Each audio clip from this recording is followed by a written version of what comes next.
ವ್ಯಾಖ್ಯಾಮುದ್ರಾಂ ಕರಸರಸಿಜೈಃ ಪುಸ್ತಕಂ ಶಂಖಚಕ್ರೆ ಬಿಭ್ರದ್ಭಿನ್ನಸ್ಫಟಿಕರುಚಿರೆ ಪುಂಡರೀಕೆ ನಿಷನ್ನಃ ಅಮ್ಲಾನಶ್ರೀರಮೃತವಿಶದೈರಂಶಭಿಪ್ಲಾವಯನ್ ಮಾಮಾವಿರ್ಭೂಯಾದನಗಮಹಿಮಾ ಮಾನಸೇ ವಾಗಧೀಶಃ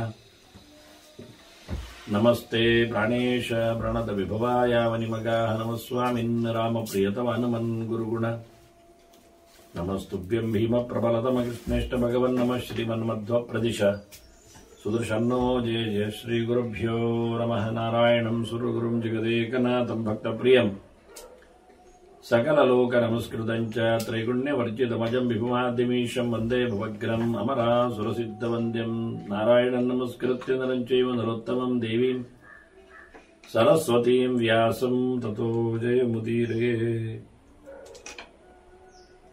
ವೇದವ್ಯಾಸರ ಮಹಾಭಾರತದ ಚಿಂತಕರಿಗೆ ವಂದನೆಗಳು.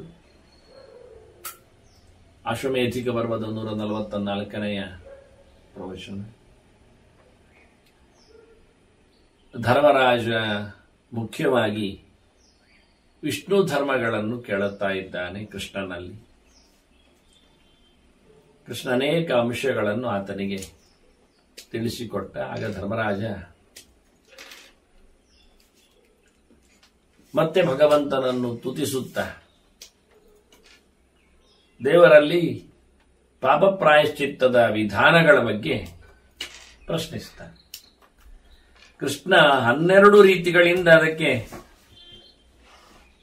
ಉತ್ತರವನ್ನು ನೀಡುತ್ತಾನೆ. ಮುಖ್ಯವಾಗಿ ನೋಡಿಕೊಂಡ್ರೆ ಮೊದಲಿಗೆ ಹೇಳುತ್ತಾನೆ, ಪಾವನಂ ಬ್ರಾಹ್ಮಣಂ ದೃಷ್ಟ್ವಾ ಮದ್ಗತೇನ ಅಂತರಾತ್ಮನ ನಮೋ ಬ್ರಹ್ಮಣ್ಯ ದೇವಾಯೇತಿ ಅಭಿವಾದನಮಾಚರೇತ್.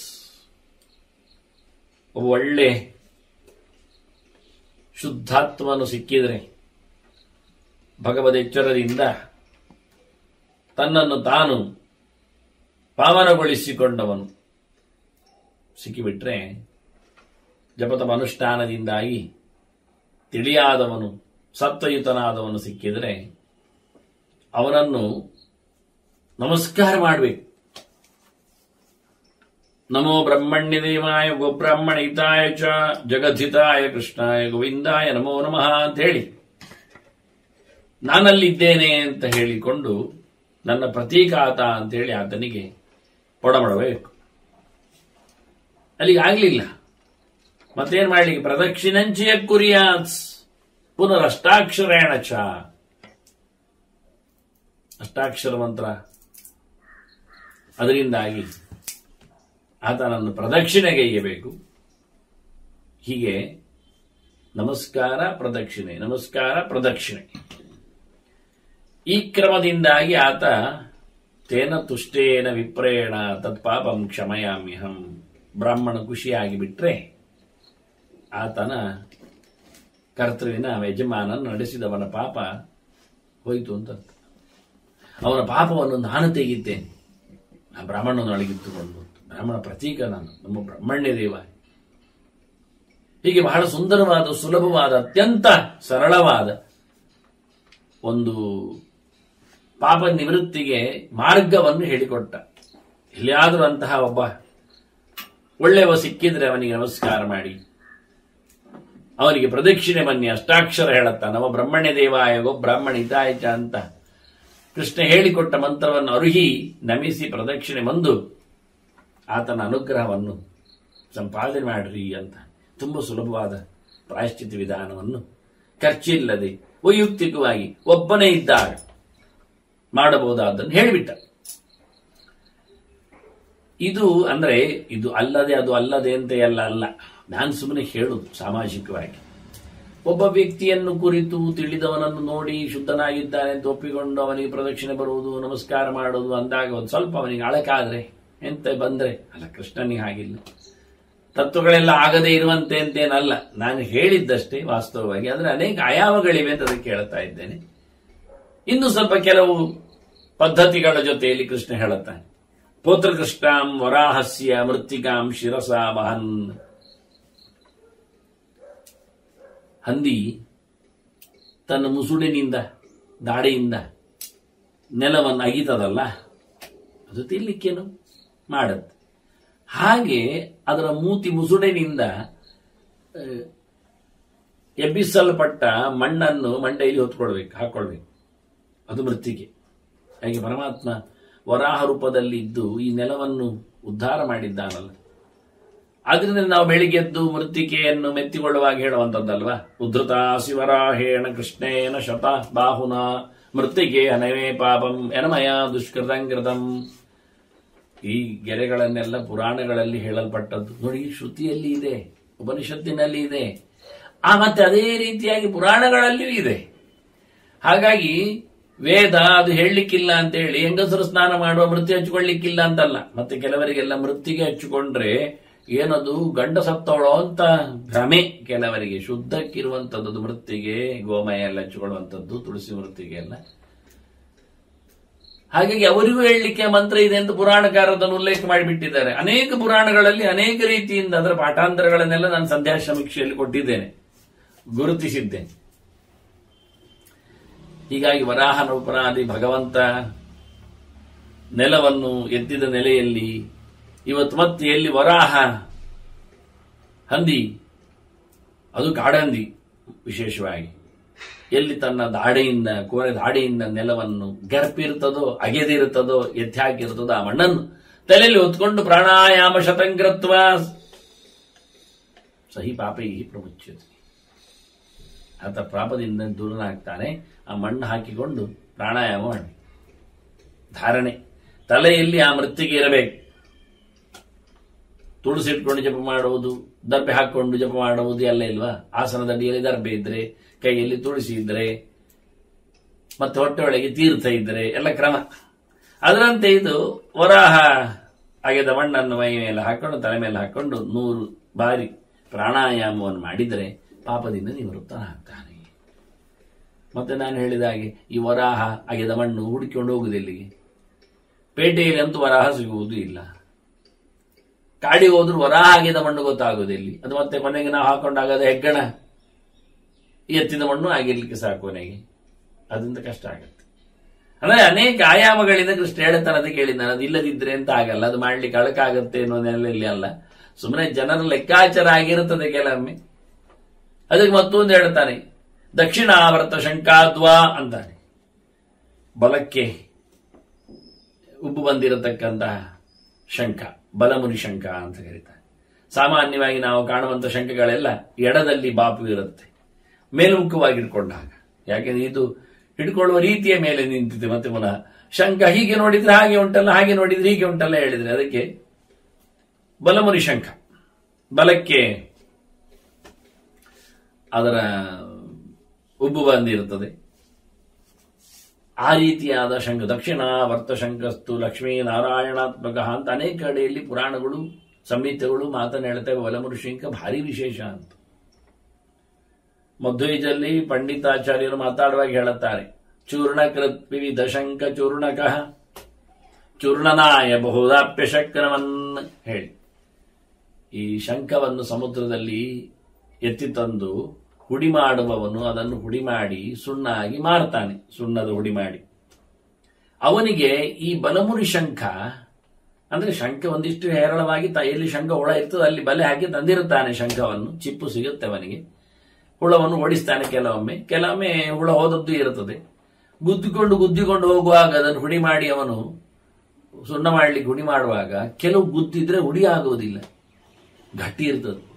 ಅವ ಗಟ್ಟಿದೆ ಅಂತ ಬಿಸಾಡ್ತಾನಂತ ಆಚೆ ಎತ್ತಿ, ಇದು ಹೆಂಟೆ, ಇದು ಗಟ್ಟಿದೆ ಅಂತೇಳಿ.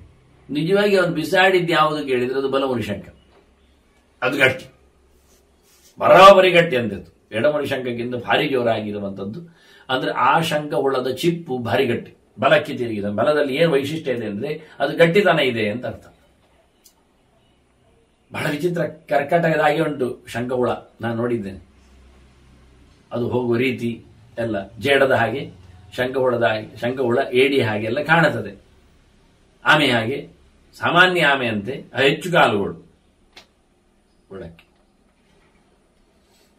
ಹಾಗೆ ಬಲ ಆವರ್ತದ ಶಂಖ, ಅದರಲ್ಲಿ ವಿಶೇಷವಾಗಿ ಲಕ್ಷ್ಮೀ ಮಾತ್ರನ ನಾರಾಯಣನು ಇದ್ದಾನೆ ಅಂತ.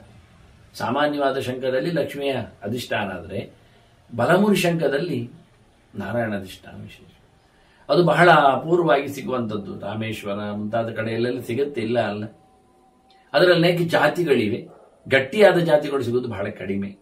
ಬಹಳ ಚಂದವಾದ ಭಾರಿ ಭಾರವುಳ್ಳ ಶಂಖ, ಅದು ಒಳ್ಳೆ ಪ್ರಶಸ್ತವಾದದ್ದು. ಅದನ್ನು ಪೂಜೆ ಮಾಡಲಿಕ್ಕೆ ಹೋಗಿ ಅದರಲ್ಲಿ ಅಭಿಷೇಕ ಮಾಡಲಿಕ್ಕೆ ಉಂಟು ಹೇಳ್ತಾನೆ. ದಕ್ಷಿಣ ಆವರ್ತ ಶಂಖಾದ್ವಾ ಅವನು ಹೇಳುದು. ಅದರಂತೆ ಕಪಿಲ ಶೃಂಗತೋಪಿವ, ಕಪಿಲಾದನದ ಕಪಿಲೆಯ ಗೋಶೃಂಗ, ಇದು ಕೊಂಬು, ಈ ಶಿವನಿಗೆ ಅದರಲ್ಲಿ ಅಭಿಷೇಕ ಮಾಡಲಿಕ್ಕೆ ಅದರಿಂದ ದನದ ಕೊಂಬಿನ, ದನ ಸತ್ತ ಬಳಿಕ ಕೊಂಬೆ ಇರ್ತದೆ, ಸಿಗ್ತದೆ ನಮಗೆ. ಆ ದನದ ಕೊಂಬಿನಿಂದ ಅಥವಾ ಶಂಖದಿಂದ ತಾನು ಅಭಿಷೇಕ ಮಾಡಿಕೊಡ್ಬೇಕು. ಬಲಮುರಿ ಶಂಖದಿಂದ ಅಭಿಷೇಕ ಮಾಡಲಿಕ್ಕೆ ದಿನನಿತ್ಯ ಸ್ನಾನದ ಕೊನೆಯಲ್ಲಿ ಕೈಯಲ್ಲಿ ಕುಂಭಮುದ್ರೆ ಮಾಡಿಕೊಂಡು ಅಭಿಷೇಕ ಮಾಡಿಕೊಳ್ಳಿಕ್ಕುಂಟು, ಪುರುಷೋಕ್ತಿಯಿಂದ ಸೇಚನೆ ಮಾಡಿಕೊಳ್ಳಿಕ್ಕುಂಟು, ಶಂಖಮುದ್ರೆಯಲ್ಲಿ ಸಹ ಅಭಿಷೇಕ ಮಾಡಿಕೊಳ್ಳಿಕ್ಕುಂಟು. ಆಗ ಎಡಾವರ್ತ ಮಾಡಿಕೊಳ್ತೀರಿ ನೀವು ಶಂಖಮುದ್ರೆಯನ್ನು. ಇಲ್ಲಿ ಹೇಗೆ ಮಾಡ್ಲಿಕ್ಕೆ, ಈಗ ಬಲಾವರ್ತ ಮಾಡಲಿಕ್ಕೆ ಬಲಾವರ್ತದ ಶಂಖ ಇದು. ಹಾಗಾಗಿ ಬಲಾವರ್ತದ ಶಂಖದಿಂದ ನಾವು ಅಭಿಷೇಕ ನಿತ್ಯದಲ್ಲಿ ಮಾಡಿಕೊಳ್ಳಿಕೊಂಡು ಇಲ್ಲಿ ಸಾಕ್ಷಾತ್ ಶಂಖವನ್ನೇ ಇಟ್ಟುಕೊಂಡು ಅಭಿಷೇಕ ಮಾಡಿಕೊಳ್ಳಿ.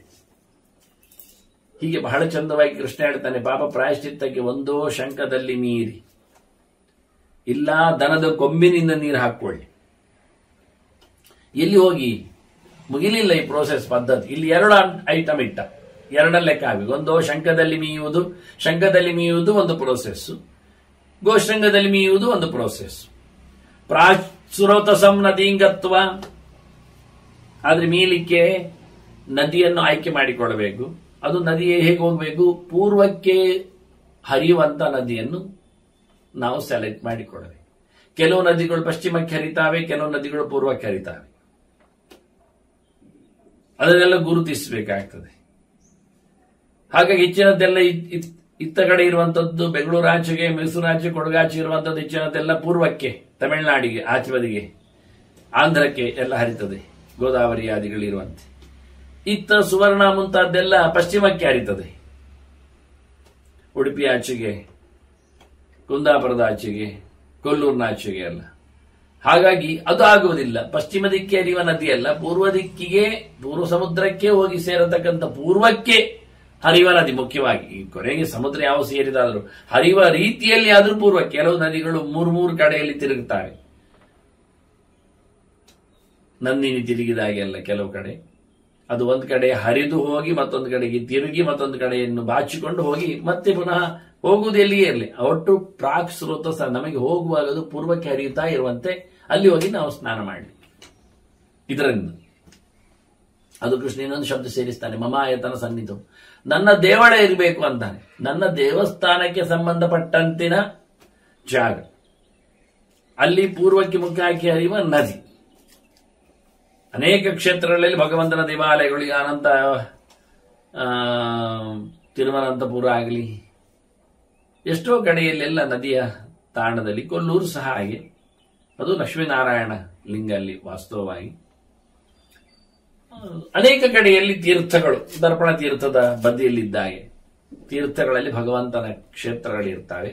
ಅಂತ ತೀರ್ಥ ಕ್ಷೇತ್ರಗಳಲ್ಲಿ, ಕ್ಷೇತ್ರ ತೀರ್ಥದಲ್ಲಿ ಈ ನಮೂನೆಯ ಸ್ನಾನ, ಸಲಿಲೇನ ತುಯಕ್ಕುರಿಯ ಯಸ್ನಾಯಾತ್ ಸಕೃದೇವ ಚ ವಿಗ್ರಹೇ, ಸಕೃದೇವರ ವಿಗ್ರಹೇ ಅಂತ ಕೆಲವು ಕಡೆ ಪಾಠ. ಇದು ಸೂರ್ಯಗ್ರಹಣದ ಹೊತ್ತಿನಲ್ಲಿ ಇಂಥ ಒಂದು ಸ್ಪೆಷಲ್ ಕಾಲ ಹೇಳಿದ ಹಾಗೆ ಉಂಟು ಅಂತ ಅದನ್ನ ಯಾರು ಗಮನಿಸಲಿಲ್ಲ ಅಥವಾ ಎತ್ತರಿಸಲಿಲ್ಲ. ಆದ್ರೆ ಇಲ್ಲಿ ಸಲಿಲೇನತು ಸ್ನಾಯಾತ್ ಅಂತ ಹೇಳಿ ಸಕೃದೇವ ಒಂದ್ಸರ್ತಿ ಆದ್ರೂ ಮೀಬೇಕು ಹಾಗೆ ಅಂತ, ವಿಗ್ರಹೇ ಅಂತ ಶಬ್ದ ಇರುವುದು, ರವಿಗ್ರಹ ಅಲ್ಲ. ಸಕೃದೇವ ಚ ವಿಗ್ರಹ, ಚಕಾರವ ತುಕಾರವ ಇದ್ದು ಅದನ್ನು ಯಾರು ವಿಗ್ರಹ ಇದ್ದದ್ದನ್ನು ರವಿಗ್ರಹೇ ಅಂತ ಮಾಡಿ. ವಿಗ್ರಹ ಅಂದ್ರೆ ಇಲ್ಲಿ ಪ್ರತಿಮೆ ಅಂತ ಅರ್ಥ ಆಗುತ್ತಲ್ಲ, ಪ್ರತಿಮೆಯಲ್ಲಿ ಸ್ನಾನ ಮಾಡುವುದು ಅಂತ ಅರ್ಥ ಆಗಲಿಲ್ಲ ಅವರಿಗೆ. ಇಷ್ಟೆಲ್ಲ ಹೇಳಿಕೊಂಡು ಶಂಖದ ಅಭಿಷೇಕ ಪ್ರತಿಮೆಗೆ ಮಾಡುವುದು, ಮತ್ತೆ ನಮ್ಮ ಪಾಪ ಹೋಗುವುದು ಹೇಗೆ? ವಿಗ್ರಹ ಅಂದ್ರೆ ನಮ್ಮ ದೇಹಕ್ಕೆ ವಿಗ್ರಹ ಅಂತ ಹೆಸರು. ಆದ್ರಿಂದ ವಾದರಾಜರು ವಿಗ್ರಹೇ ಎನ್ನುವುದಕ್ಕೆ ದೇಹೇ ಅಂತ ಅರ್ಥ ಬರೀತಾರೆ. ಆದ್ರೆ ಅವರು ಉದ್ಧಾರ ಮಾಡಿದ ಶ್ಲೋಕ ಹೇಗಿದೆ ಎನ್ನುವುದು ಯಾರಿಗೂ ಗೊತ್ತಿಲ್ಲ. ಅವರು ಖಾಲಿ ಶಬ್ದಗಳನ್ನು ಮಾತ್ರ ಎತ್ತಿ ಬರೆದದ್ದು, ಶ್ಲೋಕವನ್ನಲ್ಲ. ಆದ್ರೆ ಇಲ್ಲಿ ತಪ್ಪು ಮಾಡಿಕೊಂಡವರು ಸಲಿಲೇನಚ್ಚ ವಿಗ್ರಹೇ ಅಂತ ಮೊದಲೇ ಓದಿಕೊಂಡು ಮತ್ತೆ ಸಕಲದೇವ ರವಿಗ್ರಹ ಎನ್ನುವುದನ್ನು ಇಟ್ಟುಕೊಂಡು ಅವರು ವಿಗ್ರಹ ಬಂದದ್ದಿಲ್ಲಿದ್ದ ರವಿಗ್ರಹದ್ದಲ್ಲ, ರವಿಗ್ರಹ ಶಬ್ದವೇ ಇಲ್ಲ. ಸೂರ್ಯಗ್ರಹಣದ ಹೊತ್ತಿನಲ್ಲಿ ಹೇಳುವ ವಿಷಯವೇ ಅಲ್ಲ ಇದು. ವಾಸ್ತವ ದೇಹಕ್ಕೆ ಮೀರ್ಲಿಕ್ಕಿದೆ, ದೇಹದ ಅಭಿಷೇಕ ಇದು. ಭಗವಂತನ ಈ ದೇಹ ಪಾಪದಿಂದ ದುಷ್ಟಾದ್ದಕ್ಕೆ ಪವಿತ್ರ ಮಾಡಿಕೊಳ್ಳಿಕ್ಕೆ ಹೇಳಿದ ಎರಡು ಬಗೆಯಲ್ಲಿ, ಒಂದು ಶಂಖದಿಂದ, ಒಂದು ಕಪಿಲ ದನದ ಶೃಂಗದಿಂದ ಅಂತ ಇಲ್ಲಿ ಎರಡು ಅಂಶಗಳಿವೆ, ಎರಡು ವಿಷಯಗಳಿವೆ. ಎರಡರಲ್ಲಿ ಮಾಡತಕ್ಕಂಥ ಕ್ರಮಗಳು ಇದು ಪಾಪದ ನಿವೃತ್ತಿಗಾಗಿ ಅಂತ. ಮತ್ತೊಂದು ಹೇಳುತ್ತಾರೆ, ಮಸ್ತಕ ನಿಸೃತೈ ತ್ವಯೈ ಕಪಿಲಾಯ ಯುಧಿಷ್ಠಿರ. ದನದ ತಲೆಯಲ್ಲಿ ಇಳಿದು ಬಂದ ನೀರನ್ನು ಹಾಕಿಕೊಳ್ಳುವುದರಿಂದ ಪಾಪ ನಿವೃತ್ತಿ ಆಗುತ್ತೆ ಅಂತ ಮತ್ತೊಂದು ಸಣ್ಣ ಚಿಂತನೆ ಕೊಡುತ್ತೆ. ಕಪಿಲೆ ದನದ ಕೊಂಬು ತಂದದ್ದೇ ನಾಮಾಭಿಷೇಕ ಮಾಡ್ಲಿಕ್ಕಲ್ಲ, ದನದಲ್ಲಿ ನೀರಿಳಿತದಲ್ಲ ತಲೆಯಲ್ಲಿ, ಅದನ್ನು ಮೀಸುವಾಗಲು ಮಳೆ ಬಂದಾಗಲು ದನದ ತಲೆಯಲ್ಲಿ ಹೊರಗೆ ಬಂದ ನೀರುಗಳನ್ನು ನಾವು ಪ್ರೋಕ್ಷಣೆ ಮಾಡಿಕೊಂಡ್ರು, ಅದೇ ನಮ್ಮನ್ನು ಚಂಡಿ ಆಗುವಷ್ಟು ನೀರು ಸಿಗುವುದಿಲ್ಲ, ಅದರಲ್ಲಿ ಬಿದ್ದದ್ದನ್ನು ಪ್ರೋಕ್ಷಣೆ ಮಾಡಿಕೊಳ್ಳಿಕ್ಕೆ ಹೀಗೂ ಆಗತ್ತೆ. ಮತ್ತೊಂದು ಸುಲಭವಾದ ಹೇಳಿ ಅಂತ ಕೃಷ್ಣ ಹೇಳುತ್ತಾನೆ, ತಾನು ಮಾಡಿದ್ದ. ಕೃಷ್ಣ ಏನು ಮಾಡಿಕೊಂಡ ಎಲ್ಲಿಂದ ಕೇಳಲಿಕ್ಕೆ ಹೋಗ್ಬೇಡಿ, ಮತ್ತೆ ತಿಳಿಸ್ತೇನೆ. ಗೋಮೂತ್ರೇಣ ಅಭಿಯಸ್ನಾಯಾತ್ ರೋಹಿಣ್ಯಾಂ ಮಮ ವಾದಿನೇ. ಈ ಗೆರೆಗೆ ಚಂದವಾದ ಒಂದು ಅರ್ಥ ಇದೆ, ಹೇಳುತ್ತೆ. ಉಳಿದವರೇನು ಅರ್ಥ ಮಾಡಿದ್ದಾರೆ ಎನ್ನುವುದನ್ನು ತಿಳಿಸ್ತೇನೆ. ಮೊದಲಿಗೆ ಗೋಮೂತ್ರೇಣ ಅಭಿಯಸ್ನಾಯಾತ್, ಗೋಮೂತ್ರದಲ್ಲಿ ಸ್ನಾನ ಮಾಡಲಿಕ್ಕೆ. ಗೋಮೂತ್ರ ಅಂದ್ರೆ ನಾನು ಹೇಳಬೇಕಾಗಿಲ್ಲ, ದನದ ಮೂತ್ರ ಅಂತ. ದನದ ಮೂತ್ರದಲ್ಲಿ ಸ್ನಾನ ಮಾಡಬೇಕು, ಸ್ನಾನ ಮಾಡಬೇಕು. ಇದು ಪ್ರೋಕ್ಷಣೆ ಗೀಕ್ಷಣೆ ಪ್ರಾಶನ ಎಲ್ಲ ಹೇಳಿದ್ದಲ್ಲ, ಸ್ನಾನ. ಮೈ ಒದ್ದೆ ಆಗುವ ಹಾಗೆ ಹಾಗಾದ್ರೆ ಬಟ್ಟೆ ಬೇಕೆಟ್ ಬೇಕಾಗ್ತದೆ, ಇಟ್ಟುಕೊಳ್ಳಿ, ಒಂದು ಕೊಡಪಾನ ಬೇಕಾಗ್ತದೆ, ಸರಿ. ಗೋಮೂತ್ರದಲ್ಲಿ ಸ್ನಾನ ಮಾಡಿ ಅಂತಾನೆ ಪಾಪ ನಿವೃತ್ತಿಗೆ ಕೃಷ್ಣ. ಯಾವಾಗ ಅಂತ ಹೇಳ್ತಾನೆ, ರೋಹಿಣ್ಯ ಮಮ ವಾದಿನೇ ಅಂತ. ಇಲ್ಲಿ ರೋಹಿಣಿಯಂದು ಅಂತ ಕಾಣ್ತದೆ. ರೋಹಿಣ್ಯಾಮ್ ಅಂದ್ರೆ ರೋಹಿಣಿ ನಕ್ಷತ್ರದ ದಿನ ಅಂತ ಕಾಣ್ತದೆ, ರೋಹಿಣ್ಯ. ಮತ್ತೊಂದು ಮಮವಾದಿನೇ ಅಂತಾನೆ, ನನ್ನ ದಿನದಲ್ಲಿ ಅಂತ. ಕೃಷ್ಣನ ದಿನ ಯಾವುದು? ಕೃಷ್ಣ ಹಿಂದೆ ವಿಷ್ಣು ಪಂಚಕವನ್ನು ಹೇಳಿದ. ನಾನು ವ್ರತ ಸಮೀಕ್ಷೆಯಲ್ಲಿ ಕೊನೆಗೆ ಅದನ್ನು ಎತ್ತಿಕೊಂಡಿದ್ದೆ, ಹಾಗಾಗಿ ಅದನ್ನು ಈ ಬಾರಿ ವಿವರಣೆಯಲ್ಲಿ ಎತ್ತಿ ತರಲಿಲ್ಲ. ಒಂದು ಮಾಸದಲ್ಲಿ 5 ಉಪವಾಸ, ಒಂದು ತಿಂಗಳಲ್ಲಿ 2 ಏಕಾದಶಿ ಮಾಮೂಲಿ, ಕೃಷ್ಣ ಪಕ್ಷದ್ದು ಶುಕ್ಲ ಪಕ್ಷದ್ದು, ಜೊತೆಯಲ್ಲಿ ಹುಣ್ಣಿಮೆಯನ್ನು ಅಮಾವಾಸ್ಯೆಯನ್ನು ಸೇರಿಸಿಕೊಂಡಿದ್ದಾನೆ ಉಪವಾಸಕ್ಕೆ, ಪುಣ್ಯಕಾಲವನ್ನು. ಅದರೊಟ್ಟಿಗೆ ತನ್ನ ನಕ್ಷತ್ರ ಶ್ರವಣ ನಕ್ಷತ್ರ, ವಿಷ್ಣು ದೇವತಾಕ, ಅದನ್ನು ಬಾಯ್ಬಿಟ್ಟು ಹೇಳ್ತಾನೆ. 5 ದಿನ ಮಾಡಲಿಕ್ಕೆ. ಈಗ ದರ್ಶೇಷ್ಟಿ ಮಾಡುವವರಿಗೆಲ್ಲ ಪಚೀತಿ ಇದು. ಅಗ್ನಿಹೋತ್ರಿಗಳು ಅವರು ಹುಣ್ಣಿಮೆ ಅಮಾವಾಸ್ಯೆಗಳಲ್ಲೆಲ್ಲ ಯಜ್ಞ ಮಾಡ್ಲಿಕ್ಕುಂಟು, ವಿಶೇಷ ಸ್ಪೆಷಲ್ ಅಗ್ನಿ ಮಾಡ್ಲಿಕ್ಕುಂಟು, ಆರಾಧನೆ ಎಲ್ಲ, ಯಜ್ಞಶೇಷವನ್ನು ಪ್ರಶನ ಎಲ್ಲ ಮಾಡ್ಲಿಕ್ಕುಂಟು. ಉಪವಾಸ ಆಗುವುದಿಲ್ಲ, ಕಷ್ಟ ಆಗುತ್ತೆ. ಆದ್ರಿಂದ ಇದು ಅಲ್ಲಿ ಹೇಳಿಸಿದ್ದಲ್ಲ ಅಂತ ಅರ್ಥ ಆಗುತ್ತೆ ಕೆಲವೊಮ್ಮೆ. ಅಂತವರು ಮಾಡ್ತಾರೆ, ಮಾಡಿದ್ದಾರೆ ಅಂತ ಹೇಳಿಕೊಂಡು ತಿರುಗ್ಬೋದು ನೀವು, ಅದು ವಿಷಯ ಬೇರೆ. ಕೊನೆಗೇನು ಹೇಳ್ತಾನೆ, 2 ಏಕಾದಶಿ ಅಂದಾದ್ರೂ ಮಾಡಿಬಿಡಿ ಹೇಳ್ತಾನೆ. ಅಂದ್ರೆ ಇದು ನನ್ನ ದಿನಗಳು ಎನ್ನುವುದರಲ್ಲಿ ಕೃಷ್ಣನಲ್ಲಿ 5 ದಿನ ಬಂದಿದೆ ನೋಡಿ. ಈಗ ಆದ್ರಲ್ಲಿ ಅದರ ಏಕಾದಶಿಯನ್ನು ಮಾತ್ರ ಹೈಲೈಟ್ ಮಾಡಿದ್ರಿಂದ ಏಕಾದಶಿ ಅಂದು ಅಂತ ಹೇಳ್ಬೋದು. ಹೆಚ್ಚಿನವರೆಲ್ಲ ಅಭಿಪ್ರಾಯ ಹಾಗೆ ಪಟ್ಟಿದ್ದಾರೆ. ಕೃಷ್ಣನ ದಿನದಂದು ಗೋಮೂತ್ರದಲ್ಲಿ ಅಭಿಷೇಕ ಅಂದ್ರೆ ಏಕಾದಶಿ ಅಂದು ಅಂತ. ತಪ್ಪಲ್ಲ. ಶ್ರವಣ ನಕ್ಷತ್ರದಲ್ಲಿ ಯಾಕೆ ಆಗಬಾರದು? ಅವನು ಹೇಳಿಕೊಂಡಿದ್ದಾನಲ್ಲ ಅದರೊಟ್ಟಿಗೆ, ಅದು ತಪ್ಪಲ್ಲ. ಹುಣ್ಣಿಮೆ ಅಮಾವಾಸ್ಯೆ ಅದು ತಪ್ಪಲ್ಲ. ಹಾಗಾದ್ರೆ ಎಂದಾದ್ರೂ ಒಂದು ದಿನ ಆಗತ್ತೆ. ಇದು ಒಂದು ಅರ್ಥ. ಈ ಗೆರೆಗೆ ಇನ್ನೊಂದು ಅರ್ಥ. ಈಗ ರೋಹಿಣ್ಯ ಮಮವಾದಿನೇ ಅಂತ, ನನ್ನ ದಿನದಲ್ಲಿ ರೋಹಿಣಿ ಬಂದಾಗ ಅರ್ಥ ಆಗೋದಿಲ್ವಾ? ಅದು ಅರ್ಥ ಆಗತ್ತೆ. ಶ್ರವಣ ಅಲ್ಲಿ ರೋಹಿಣಿ ಬರೋದಿಲ್ಲ. ಯಾಕೆ? ಶ್ರವಣ ಅಂದ್ರೆ ಒಂದು ನಕ್ಷತ್ರವೇ, ತಿಥಿಯಲ್ಲಿ ಬರಬಹುದು. ಏಕಾದಶಿ ಎಂದು ಹೇಗೂ ನೀವು ಸ್ನಾನ ಮಾಡಲಿಕ್ಕೆ ಬಿಟ್ರಿ, ಅದನ್ನ ರೋಹಿಣಿ ಇದ್ದಾಗ ಮಾಡಿದ್ರೆ ಅನುಕೂಲ. ಹುಣ್ಣಿಮೆ ಅಮಾವಾಸ್ಯೆಯಲ್ಲಿ ಸ್ನಾನ ಮಾಡ್ಲಿಕ್ಕೆ ಹೇಳಿದ್ರಿ ಗೋಮೂತ್ರದಲ್ಲಿ, ರೋಹಿಣಿ ಇದ್ರೆ ಅನುಕೂಲ. ಆದ್ರೆ ರೋಹಿಣ್ಯ ಮಮವಾದಿನಲ್ಲಿ ನಕ್ಷತ್ರದಲ್ಲಿ ರೋಹಿಣಿ ಅಂದು, ತಿಥಿಯಲ್ಲಿ ಏಕಾದಶಿ ಎಂದು ಮಾತ್ರ ಹೇಳಲಿಕ್ಕೆ ಆಗುದಿಲ್ಲ. ಅವನ ದಿನ ಅಂತ 5 ಡಿಕ್ಲೇರ್ ಮಾಡಿದ್ರಿಂದ ಈಗ ಕೃಷ್ಣನಲ್ಲಿಗೆ ಬರುವ, ಅದು ವಿಷ್ಣು ನಕ್ಷತ್ರ, ವೈಷ್ಣವ ಧರ್ಮಕ್ಕೆ ಹೇಳಿ. ಇಲ್ಲಿ ಕೃಷ್ಣ ಹೇಳ್ತಾನೆ ಮಮವಾದಿನೇ ಅಂತ, ನನ್ನದು ಮಾರಾಯ ಅಂತ ಒತ್ತಾಯದಿಂದ ಹೇಳುತ್ತಾ ಇದ್ದಾನೆ. ಕೃಷ್ಣನ ದಿನ ಯಾವುದು? ಕೃಷ್ಣನ ಜನ್ಮದಿನ, ಅಷ್ಟಮಿ. ಕೃಷ್ಣ ಪಕ್ಷದ ಅಷ್ಟಮಿ. ಕೃಷ್ಣ ಪಕ್ಷದ ಅಷ್ಟಮಿ ಅದು ನಮಗೆ 12 ಬರ್ತದೆ ವರ್ಷದಲ್ಲಿ. ಕೃಷ್ಣ ಹೇಳುತ್ತಾನೆ ರೋಹಿಣ್ಯಾಂ ಅಂತ, ರೋಹಿಣಿ ಇದ್ದ ದಿನ ಅಂತಾನೆ. ನೋಡಿ ನೀವು ಪಂಚಾಂಗ ತೆಗೆದು ಇಡೀ ವರ್ಷದಲ್ಲಿ ಕೃಷ್ಣ ಪಕ್ಷದ ಅಷ್ಟಮಿಯನ್ನು ನೋಡಿ, 12 ಸರ್ತಿ ಬರ್ತದೆ ನಿಮಗೆ. ಅಷ್ಟಮಿ ಅಂದ್ರೆ ಕೃಷ್ಣ ಪಕ್ಷದ ಅಷ್ಟಮಿ ಅಂದ್ರೆ ಉದಯದಲ್ಲಿ ಅಷ್ಟಮಿ ಇದ್ದಾಗ ಆ ದಿನವನ್ನು ಹಾಗೆ ಕರೆಯುದು ಕ್ರಮ. ಹಾಗೆ ಸೂರ್ಯೋದಯದಲ್ಲಿ ತಿಥಿ ಇದ್ರೆ ಆ ದಿನ ಅಷ್ಟಮಿ ಅಂತ ಬರೀತಾರೆ. ಒಂದೊಮ್ಮೆ ಸೂರ್ಯೋದಯದಲ್ಲಿ ಆ ತಿಥಿ ಇಲ್ಲ ಅಂತಾದ್ರೆ ಏನೋ ಒಂದರ ಮೇಲೆ ಒಂದು ಬಿದ್ದುಕೊಂಡ್ರೆ ಬೇರೆ ತಿಥಿಯನ್ನು ಬರೀತಾರೆ. ಅದು ಉದಯ ಕಾಲದಲ್ಲಿ ಇರಬೇಕು. ಕೆಲವೊಮ್ಮೆ 2 ಉದಯ ಕಾಲಕ್ಕೂ ಬರುವುದುಂಟು, ಸ್ವಲ್ಪ ಉದ್ದಾದ್ರೆ ಯಾವುದೋ ಒಂದಾಗ ಲೋಪ ಆಗಿರ್ತದೆ, 2 ದಿನವೂ ಇಲ್ಲ ಆಗಿರುತ್ತೆ. ಹಾಗಾಗಿ ಕೃಷ್ಣ ಪಕ್ಷದಲ್ಲಿ ಸೂರ್ಯೋದಯದಲ್ಲಿ ಅಷ್ಟಮಿ ಬಂದದ್ದು 12 ಇರ್ತದೆ ವರ್ಷದಲ್ಲಿ. ಎಲ್ಲಿಯೋ ಒಂದ್ ಕಡೆ ಮೇಲೆ ಬಿದ್ದು ಹೆಚ್ಚು ಕಮ್ಮಿ ಆಗಬಹುದು, ಇರ್ಲಿ, ಅದು ಉತ್ತರ ಮತ್ತೆ ಕೊಡುತ್ತೆ. ಅಂದು ರೋಹಿಣಿ ಉಂಟ ನೋಡಿ, ಇಡೀ ದಿನದಲ್ಲಿ ಅಷ್ಟಮಿ ಇರುವ ಅಷ್ಟಮಿಯ ದಿನದಲ್ಲಿ, ಅಷ್ಟಮಿ ಎಷ್ಟೇ ಹೊತ್ತಿರಲಿ, ಅದು 10 ಗಂಟೆಗೆ ಮುಗಿಲಿ, ಸಂಜೆ 6 ಗಂಟೆಗೆ ಮುಗಿಲಿ, ಮಧ್ಯರಾತ್ರಿವರೆಗೂ ಬರಲಿ, ಅಂತೂ ಸೂರ್ಯೋದಯದಲ್ಲಿ ಬಂದ ಅಷ್ಟಮಿ ಎಂದು ರೋಹಿಣಿ ಉಂಟ ನೋಡಿ. ಉಂಟು, ಒಂದು ದಿನ ಉಂಟು, ಇಡೀ ವರ್ಷದಲ್ಲಿ ಒಂದು ದಿನ ಸಿಗ್ತದೆ ನಿಮಗೆ. ಅದು ಯಾವುದು ಒಂದು ದಿನ ಅಂದ್ರೆ ಅದು ಸಿಂಹ ಮಾಸದಲ್ಲಿ ರವಿ ಇದ್ದಾಗ ಸಿಗ್ತದೆ ನಿಮಗೆ. ಸಿಂಹ ಅರ್ಕದ ಅಂತ ಹೇಳುವಾಗ ಸಿಂಹ ಮಾಸದಲ್ಲಿ ಸಿಗ್ತದೆ. ಅದು ಏನು ಆಗ್ಬೋದು, ಆಗಷ್ಟೇ ಸಾಮಾನ್ಯ ಸಿಗ್ತದೆ, ಆಚೀಚೆ ಆಗ್ತದೆ, ಇಲ್ಲ ಅಲ್ಲ. ಸುಮಾರಾಗಿ ನಾನು ಹೇಳುವಂತೆ ಸ್ವಾತಂತ್ರ್ಯ ದಿನದ ಬಳಿಕ ಬರುವಂತೆ, ಸ್ವಲ್ಪ 2-3 ದಿನ ತಳೆದು ಬರುವಂತೆ ಆದರೆ ಬಹಳ ಚಂದ. ಇನ್ನೆಷ್ಟು ಮುಂದೋದು ತೊಂದರೆ ಇಲ್ಲ, 15 ದಿವಸ ಹೋದ್ರು ಸುಮಾರಾಗಿ. ಸಿಂಹದಲ್ಲಿ ಆಗ ರವಿ ಇರುತ್ತಾನೆ ಅಂತ ಅರ್ಥ. ಹೀಗೆ ಇಡೀ ವರ್ಷದಲ್ಲಿ ಬರುವ ಒಂದು ದಿನವನ್ನು ಕೃಷ್ಣ ತನ್ನ ಜನ್ಮದಿನದಲ್ಲಿ ಗೋಮೂತ್ರದಿಂದ ಸ್ನಾನವನ್ನು ಹೇಳಿಬಿಟ್ಟ. ನೋಡಿ ಎಷ್ಟು ಖುಷಿ ಇದೆ. ಯಾಕೆ ಅಂದ್ರೆ ಕೃಷ್ಣ ಅವತ್ತು ಸ್ನಾನ ಮಾಡಿದ್ದಾನೆ ಅಂತ. ಇದು ಒಳ್ಳೆ ಕಥೆ ಆಯ್ತಲ್ಲ. ಕೃಷ್ಣನು ಗೋಮೂತ್ರದಲ್ಲಿ ಸ್ನಾನ ಮಾಡಿದ್ದಾನೆ. ಯಾವಾಗ? ಕೃಷ್ಣ ಹುಟ್ಟಿದ ಅಷ್ಟಮಿಯಂದು. ವಾರದಲ್ಲಿ ಅವನಿಗೊಂದು ಅವಘಡ ಆಯ್ತು. ಏನು ಅಂದ್ರೆ ಪೂತನಿ ಬಂದಿದ್ಲು, ಪೂತನಿ ಅಮಾವಾಸ್ಯೆ ಎತ್ತಿಕೊಂಡಿದ್ಲು. ಪೂತನಿಯನ್ನು ಮುಗಿಸಿಬಿಟ್ಟೆ ಇವ, ವಿಷವನ್ನು ಕೊಡ್ಲಿಕ್ಕೆ ಬಂದವಳು ಮುಗಿಸಿದ. ಈ ದೊಡ್ಡ ಕಾಯದ ಪೂತನೆಯ ದೇಹದ ಮೇಲೆ ಸಣ್ಣ ಮಗು, 7-10 ದಿನದ ಮುಂಚಿನ ಮಗು, ಇನ್ನು ಅಲ್ಲಿ ಹುಟ್ಟಿದ ಆಶೋಚಗಳೇ ಕಳೆದಿಲ್ಲ ಅಲ್ಲಿ, ಅಂತ ಮಗು ಅಲ್ಲಿದೆ.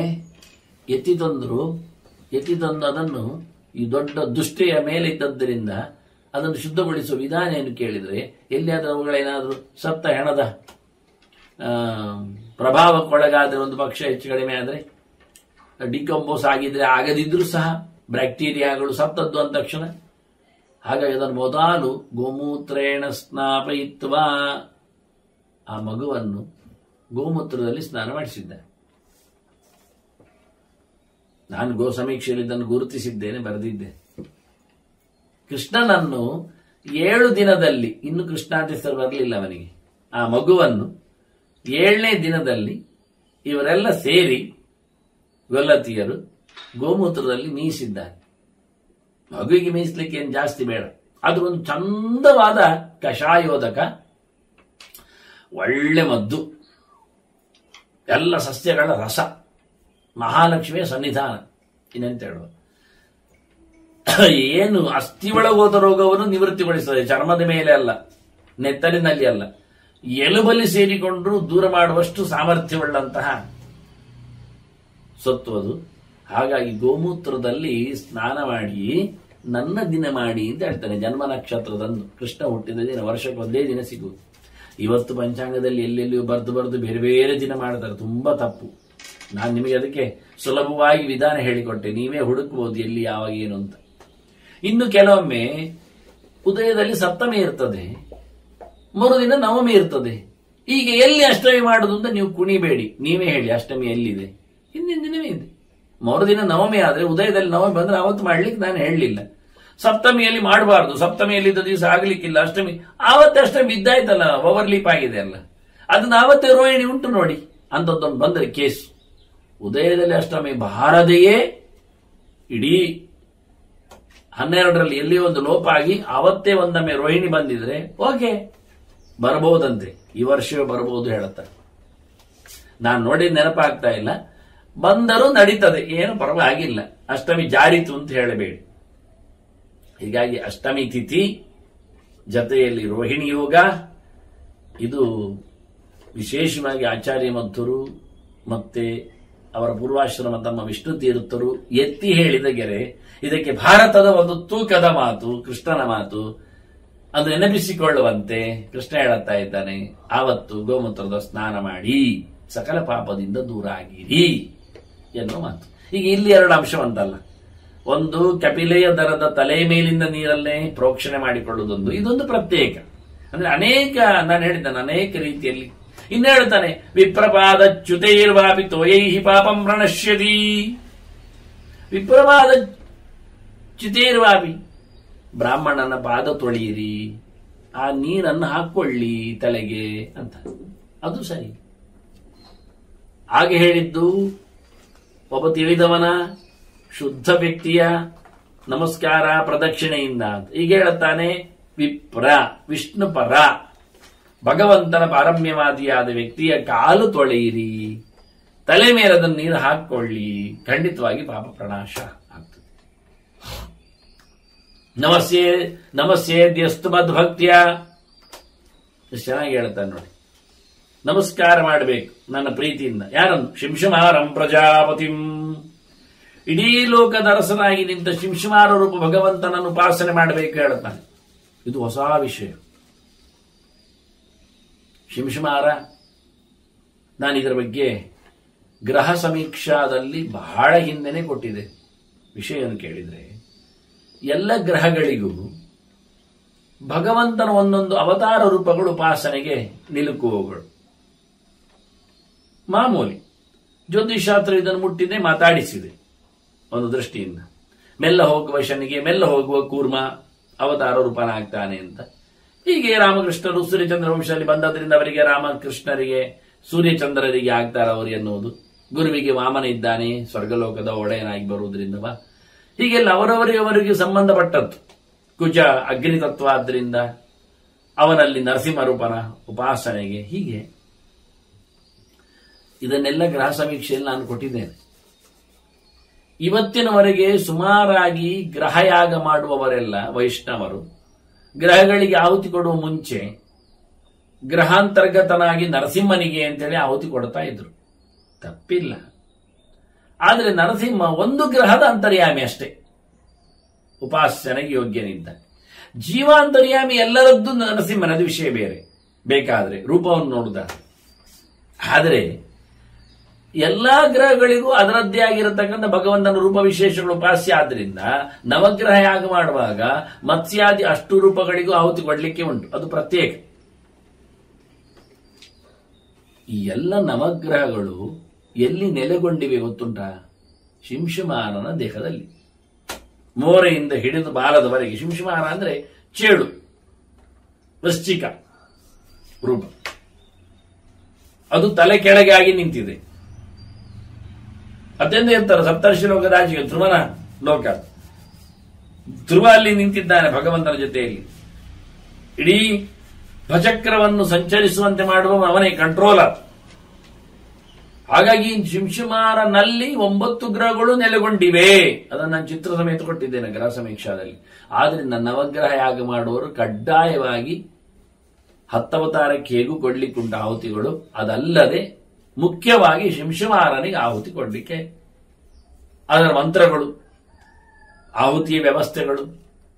ಶಿಂಶುಮಾರನಿಗೆ ಕೊಡದಿದ್ರೆ ಗ್ರಹಗಳು ಎಲ್ಲಿದ್ದಾರೆ ಯಾರಿಗೆ ಗೊತ್ತಿಲ್ಲ. ಹಾಗಾಗಿ ಚಿತ್ರ ಸಮೇತ ನಾನು ಮೊದಲ ಬಾರಿಗೆ ಶಿಂಶುಮಾರನನ್ನು ಗ್ರಹಗಳು ಎಲ್ಲಿದ್ದಾರೆ ಎಂದು ತೋರಿಸಿಕೊಡುವ ಮೂಲಕ ಗ್ರಹ ಶಾಂತಿ ಮಾಡುವ ವಿಧಾನಕ್ಕೆ ಒಂದು ರೀತಿಯ ಕರೆಕ್ಷನ್ ಕೊಟ್ಟಿದ್ದೆ. ಕೇವಲ ಗ್ರಹ ಶಾಂತಿಗೆ ಮಾತ್ರ ಅಲ್ಲ, ನಕ್ಷತ್ರ ಶಾಂತಿಗೂ. ವ್ಯಕ್ತಿ ಹುಟ್ಟಿದ ನಕ್ಷತ್ರದಲ್ಲಿ ಏನಾದರೂ ಇವತ್ತೆಲ್ಲ ಮಾಮೂಲಿ ಧನ್ವಂತರಿ ಹೋಮ ಅಥವಾ ಗರಿಕೆ ಆಯುಷ್ಯ ಹೋಮ ಇಂಥದ್ದೆಲ್ಲ ಮಾಡಿ ಮುಗಿಸ್ತಾರೆ. ನಿಜವಾಗಿ ನಕ್ಷತ್ರ ಶಾಂತಿ ಮಾಡುವವರು ಸ್ಪೆಷಲ್ ಆಗಿ ಶಿಂಶುಮಾರನನ್ನು ಪೂಜಿಸಬೇಕು. ಯಾಕೆಂದ್ರೆ ಆ 27 ನಕ್ಷತ್ರಗಳು ಗ್ರಹ ಶಿಂಶುಮಾರನಲ್ಲಿ ನೆಲೆಗೊಂಡಿವೆ. ಅದು ಏನು ಎಲ್ಲಿ ಎನ್ನುವುದನ್ನು ತೋರಿಸಿಕೊಟ್ಟಿದ್ದೇನೆ ಹೇಗಿರುತ್ತದೆ ಅಂತ. ಶಿಂಶುಮಾನ ರೂಪದಲ್ಲಿ 27 ನಕ್ಷತ್ರಗಳು ಬಲದಲ್ಲಿ ಎಡದಲ್ಲಿ ಎಲ್ಲಿ ಬರ್ತವೆ ಏನಿದೆ ಚಿತ್ರ ಸಮೇತ ಆಗಿದ್ದೇನೆ ನಾನು, ನೀವು ನೋಡಬಹುದು ಶಿಂಶುಮಾನ. ಇಲ್ಲಿಗೆ ಮುಗಿಲಿಲ್ಲ, ಕೃಷ್ಣ ಹೀಗೆ ಹೇಳುತ್ತಾನೆ ಸ್ಪೆಷಲ್ ಆಗಿ, ನೀನು ಶಿಂಶುಮಾರನನ್ನು ಪೂಜೆ ಮಾಡಬೇಕು, ನಮಸ್ಕಾರ ಮಾಡಬೇಕು, ಆಗ ನಿನ್ನ ಪಾಪ ಹೋಗ್ತದೆ. ಹೇಗೆ ಹೋಗ್ತದೆ? ಹೇಗಿರ್ತಾರ ಅವನು ಕೇಳಿದ್ರೆ, ಚತುರ್ದಶಾಂಗ ಸಂಯುಕ್ತಂ ತಸ್ಯ ಪಾಪಂ ಪ್ರಣಶ್ಯತಿ ಅಂತಾನೆ. ಅವನಲ್ಲಿ 14 ಅಂಗಗಳನ್ನು, ಅವಯವಗಳನ್ನು ನಾವು ಗುರುತಿಸ್ತೇವೆ ಅಂತ ಹೇಳುತ್ತಾನೆ. ತಲೆಯಿಂದ ಅವನ ಬಾಲದ ತುದಿವರೆಗೆ 14 ಸ್ಥಾನ ವಿಶೇಷಗಳು. ಧರ್ಮರಾಜ ಕೇಳುತ್ತಾನೆ, ಅಯ್ಯೋ ನನಗದು ಬೇಕಲ್ಲ, ಯಾದೇನು ಹೇಗೆ ಅಂತ. ಹೇಳದೇನಂದ ಕೃಷ್ಣ, ಶಿರೋ ಮಧ್ಯೆ ಶಿರೋ ಮಧ್ಯೆ ಅಲ್ಲ, ಶಿರಃ ಧರ್ಮ ಅನುರ್ ಬ್ರಹ್ಮ ಪುರುಷವು ಉತ್ತರ ದಕ್ಷಿಣವು. ಇಲ್ಲಿ ಏನಾಗಿದೆ ಅಂದ್ರೆ, ವೈಷ್ಣವ ಧರ್ಮ ಈ ಪರ್ವವೇ, ನಾನು ಕಳೆದ ಬಾರಿಗೆ ಹೇಳಿದ್ದೇನೆ, ಮುಖ್ಯವಾಗಿ ಎಲ್ಲ ಎಡಿಷನ್ಸ್ಗಳಲ್ಲಿ ಇಲ್ಲ ಅಂತ. ಇದನ್ನು ಯಾರೋ ಪ್ರಕ್ಷಿಪ್ತ ಮಾಡಿರಬೇಕು ಅಂತ ಗಲಾಟೆಯಲ್ಲಿ ಎಷ್ಟೋ ಜನ, ಯಾವತ್ತು ಹಾಗೆ ಶುದ್ಧ ಧರ್ಮ ಬಂದ್ರೆ ಅದು ಯಾರೋ ಮಿಕ್ಸ್ ಮಾಡಿದ್ದು ತೆಗೆದಾಕ್ತಾರೆ. ನಿಜವಾಗಿ ಹಾಗೆ ಕರೆಕ್ಟ್ ಉಂಟು. ಅನೇಕ ಪುರಾಣಗಳಲ್ಲಿ ಗಡದ್ದಾಗಿ ತತ್ವದ ವಾಕ್ಯಗಳು ಬರ್ತವೆ, ಅದನ್ನೆಲ್ಲ ಡಿಲೀಟ್ ಮಾಡಿಬಿಟ್ಟಿದ್ದಾರೆ. ಹಾಗೆ ಅಲ್ಲಿ ಸಾಧ್ಯವೇ ಇಲ್ಲ, ಯಾರೋ ಪಂಡಿತರು ಸೇರಿಸಿದ್ರು. ನಿಜವಾಗಿ ಅಲ್ಲ, ವ್ಯಾಸರೇ ಕೊಟ್ಟದ್ದು, ಏನು ಮಾಡೋದು. ಹಾಗೆ ಇದು ವೇದವ್ಯಾಸರದ್ದೇ ರಚನೆ. ಆದ್ರೆ ಕೆಲವು ಪುಸ್ತಕಗಳಲ್ಲಿ ಅದರ ಪ್ರಿಂಟ್, ಮುದ್ರಣ, ರಚನೆ ಬರೆದದ್ದು ಆಗ್ಲಿಲ್ಲ, ಹೋಗಿದೆ. ಕಳೆದ ಬಾರಿ ಹೇಳಿದೆ. ಹಾಗಾಗಿ ನನಗೆ ಧರ್ಮರಾಜ್ ಮಾಡಿದ ಸ್ತೋತ್ರ ವಿಶೇಷದಲ್ಲಿಯೂ ಕೆಲವು ಮಾತುಗಳ ಬಗ್ಗೆ ಚಿಂತನೆಯಲ್ಲಿ ಏನಾದರೂ ಸ್ಪೆಷಲ್ ಇತ್ತ ಅಂತ ನೋಡ್ಲಿಕ್ಕೆ ಆಗಲಿಲ್ಲ, ಅಲ್ಲಿ ಏನು ಸಿಕ್ಲಿಲ್ಲ. ಆದ್ರೆ ಪಂಚಾಯುಧ ನಮಸ್ತೆ ಸದಲ್ ಮಾಮೂಲಿ ಇದ್ದೇ ಇತ್ತು, ಇಲ್ಲ ಅಲ್ಲ, ತಪ್ಪೇನು ಹೋಗ್ಲಿಲ್ಲ. ಏನಾದ್ರೂ ಪಾಠಾಂತರಗಳ ವಿಷಯ ಸೊಬಗು ಇದೆಯಾ ಅಂತ ಅಷ್ಟೇನು ವ್ಯತ್ಯಾಸ ಬಂದಿಲ್ಲ. ಇಲ್ಲಿ ಮಾತ್ರ ಬಹಳ ಕಷ್ಟ ಆಗಿದೆ. ಈಗ ಈ 14 ಸ್ಥಾನಗಳಲ್ಲಿ ಇರತಕ್ಕ 14 ದೇವತೆಗಳ ಚಿಂತನೆ ಹೇಗೆ ಸಾಗಿದೆ, ಇರುವುದೇ ಒಂದಾದಾಗ ಸಾಗುವುದು ಹೇಗೆ, ಅದರಲ್ಲಿಯೂ ಪಾಠಾಂತರಗಳು ತುಂಬಿವೆ, ಹೆಚ್ಚು ಕಡಿಮೆ ಆಗಿದೆ. ನಾನು ಇದನ್ನೂ ಸಹ ಗೃಹ ಸಮೀಕ್ಷೆಯಲ್ಲಿ ಕೊಟ್ಟಿದ್ದೇನೆ, ಆಯ್ತಲ್ಲ. ಶಿಂಶುಮಾರನಲ್ಲೇ ನೆಲೆಗೊಂಡಿರತಕ್ಕ ದೇವತೆಗಳು, ಶಿಂಶುಮಾರನಲ್ಲಿ ನೆಲೆಗೊಂಡಿರತಕ್ಕಂಥ ನವಗ್ರಹಗಳು, ಶಿಂಶುಮಾರ ನೆಲೆಗೊಂಡಿರತಕ್ಕಂಥ ನಕ್ಷತ್ರಗಳು. ಹಾಗಾಗಿ 3 ಐಟಮ್ ಬಗ್ಗೆ ಗೃಹ ಸಮೀಕ್ಷೆಯಲ್ಲಿ ಕೊಟ್ಟು ಶಿಂಶುಮಾರ ಶಾಂತಿಯನ್ನು, ಶಿಂಶುಮಾರನನ್ನು ಉಪಾಸನೆ ಮಾಡುವುದನ್ನು ತಿಳಿಸಿದ್ದೇನೆ. ಹಾಗಾಗಿ ಇಲ್ಲಿ ಕೃಷ್ಣ ಹೇಳುವಾಗ ಆ ಜಾಗಗಳು ಏನು, ಯಾರು ಎನ್ನುವುದನ್ನು ನೋಡುವ. ಸ್ವಲ್ಪ ಪಾಠಾಂತರದ ಬಗ್ಗೆ ಗಮನ ಕೊಟ್ಟಿದ್ದೇನೆ ಅಂತ ಹೇಳಿದೆ. ನನಗೆ ಧರ್ಮರಾಜ ಮಾಡಿದ ಸ್ತೋತ್ರ ಸಿಗಲಿಲ್ಲ ಆಗಬಹುದು, ಭಾರತ ವಿಟ್ರಿನಿಯಲ್ಲಿ ನೋಡುದು ಧರ್ಮರಾಜನ ಮಾತನ್ನು. ಉಂಟು ಪುರಾಣಗಳಲ್ಲಿ ಸಿಗ್ತಾನೆ ಧರ್ಮರಾಜ, ಇಲ್ಲ ಅಲ್ಲ. ಆದ್ರೆ ಶಿಂಶುಮಾರ ಹಾಗಲ್ಲ, ನನಗೆ ಪುರಾಣಗಳಲ್ಲಿ ಸಿಕ್ಕಿದ್ದಾನೆ. ಅದರಿಂದ ಶಿಂಶುಮಾರ ನೆಲೆಗೊಂಡ ಈ ದೇವತೆಗಳನ್ನು ನಾನು ಬೇರೆ ಕಡೆ ನೋಡ್ಲಿಕ್ಕಾಗತ್ತೆ. ಹಾಗೆ ನೋಡಿ ಸ್ವಲ್ಪ ಸರಿ ಮಾಡಿದ್ದು ಈ ಸರ್ತಿ ಹೇಳುತ್ತಾ ಇದ್ದೇನೆ. ಅದು ನನ್ನ ಗೃಹ ಸಮೀಕ್ಷೆಯಲ್ಲಿ ಅಷ್ಟು ಸರಿ ಮಾಡಿಲ್ಲ. ಪುರಾಣಗಳ ಉಪೋದ್ಬಲಕ್ಕೆ ಇದೆ ಅಂತ ನೋಟ್ ಮಾತ್ರ ಮಾಡಿಕೊಂಡಿದ್ದೇನೆ ನನ್ನ ಪುಸ್ತಕಗಳಲ್ಲಿ. ಆದರೆ ವಾಸ್ತವವಾಗಿ ಅದರ ಚಿಂತನೆ ಈ ಬಾರಿ ನೀಡುತ್ತಾ ಇದ್ದೇನೆ. ತಲೆಯಲ್ಲಿ ಧರ್ಮ ಇದೆ, ಧರ್ಮದೇವತೆ ನಿಂತಿದ್ದಾನೆ. ಬೇಕಾದ್ರೆ ಅವನನ್ನು ನೀವು ವಾಯು ಅಂತ ತಿಳ್ಕೊಳ್ಳಿ, ಬೇಡ ಆದ್ರೆ ಯಮ ಅಂತಲೂ ಹೇಳಿಕೊಳ್ಳಿ. ಯಾಕೆ ಇನ್ನೊಂದು ಕಡೆಯಲ್ಲಿ ಯಮ ಅಂತ ಪಾಠ ಬಂದಿದೆ ಪುರಾಣದಲ್ಲಿ, ಆದ್ರಿಂದ ಯಮನನ್ನೇ ಮಾತಾಡಿಕೊಳ್ಳಿ. ಶಿಂಶುಮಾರನ ತಲೆಯಲ್ಲಿ ಯಮ, ಕೆನ್ನೆಯಲ್ಲಿ ಬ್ರಹ್ಮ, ಮತ್ತೆ ಆಚೆ ಈಚೆ 2 ಧರ್ಮದೇವತೆಗಳು. ಈಗ ನೀವು ಪ್ರಾಣನನ್ನು ಹೇಳಬೇಕು. ಅಲ್ಲಿ ಪ್ರಾಣನನ್ನು ಬಿಟ್ಟರೆ ಇಲ್ಲಿ ಪ್ರಾಣನನ್ನು ಹೇಳಿ, ಇಲ್ಲ ಕಾಲ ಮೃತ್ಯುವನ್ನು ಹೇಳಿ. ಅವರು ಧರ್ಮದೇವತೆಗಳಲ್ಲಿ ಪರಿವಾರ ಆಗಿ ಬರ್ತಾರೆ. ನಿಜವಾಗಿ ವೃಷ ಅಂತ ಹೇಳುವಂಥದ್ದು ಹೆಚ್ಚಾಗಿ ಧರ್ಮನನ್ನೇ ತಿಳಿಸುವಂಥದ್ದು. ಹೀಗಾಗಿ ಮುಖ್ಯವಾಗಿ ಪ್ರಾಣನೇ ಧರ್ಮ ಸ್ವರೂಪನಾಗಿ, ಧರ್ಮಜ್ಞಾನ ಸ್ವರೂಪನಾಗಿ ಅಲ್ಲಿ ನೆಲೆಗೊಂಡಿದ್ದಾನೆ. ಇದೆರಡು ಕ್ರಮ ವಾಸ್ತವವಾಗಿ. ಹೃದಯಂತು ಭವೇದ್ ವಿಷ್ಣು, ನಡುವಲ್ಲಿ ಬೇರೆ ಯಾರ ಇಲ್ಲ, ದೇವರೇ ವಿಷ್ಣು ಇದ್ದ ಚಿಂತನೆ ಮಾಡಲಿಕ್ಕೆ.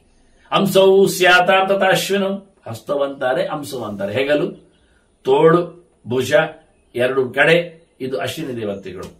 ಮತ್ತೆ ಅತ್ರಿಹಿ ಮಧ್ಯಮ ಅಂತಾರೆ, ನಡುವಲ್ಲಿ ಅತ್ರಿ ಋಷಿ ಬರುವುದಿಲ್ಲ. ಅಲ್ಲಿ ಅಗ್ನಿಹಿ ಅಂತ ಇನ್ನೊಂದು ಪಾಠ ಇದೆ. ಅಗ್ನಿ, ಪ್ರಧಾನ ಅಗ್ನಿ ಅಲ್ಲಿದ್ದಾನೆ ಮುಖ್ಯವಾಗಿ. ಅಥವಾ ಅವಾಂತರ ಅಗ್ನಿ, ಇದು ವೈಶ್ವಾನರ ಅಗ್ನಿ ಅಲ್ವಾ ಮಧ್ಯದಲ್ಲಿರುವುದು. ಅದನ್ನ ಅವಾಂತರ ಅಗ್ನಿ ಪುತ್ರರನ್ನು ಚಿಂತನೆ ಮಾಡಲಿಕ್ಕೆ ಬರ್ತದೆ, ಇಲ್ಲ ಅಲ್ಲ. ಅಗ್ನಿರ್ಮಧ್ಯಂ ಭವೇದ್ರಾಜನ್ ಲಿಂಗಂ ಸಂವತ್ಸರಂ ಭವೇತ್. ಸಂವತ್ಸರ ವರ್ಷಾಧಿಪತಿ ಎಲ್ಲರೂ ಸಹ ನಡುವೆ ಶಿಷ್ಣದಲ್ಲಿ ಲಿಂಗದಲ್ಲಿ ಬಂದು ಸೇರುತ್ತಾರೆ.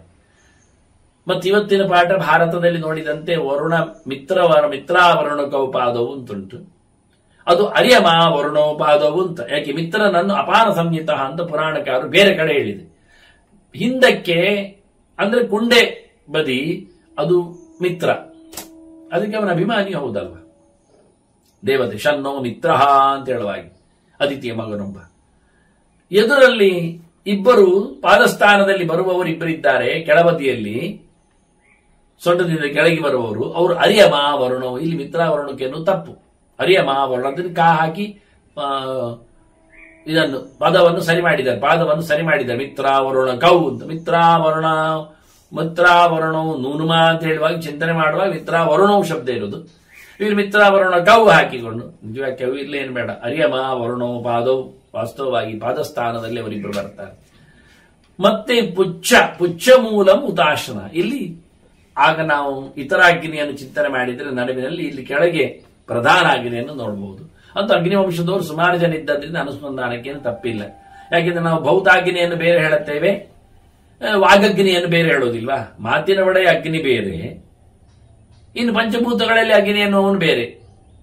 ಅಗ್ನಿಪುತ್ರನನ್ನು ಮರೀಚಿ ಅದು ಮರೀಚಿ ಯುವ ಶುಚಿ ಪವಮಾನ ಪಾವಕ ಪವಮಾನ ಶುಚಿಯಿಂದ 3 ಜನ. ಪಾವಕ ಅಂತ ಹೇಳಿಕೊಂಡು ಪಾವಕನನ್ನು ಅಗ್ನಿಪುತ್ರನನ್ನು ಕರೀತೇವೆ ನಾವು.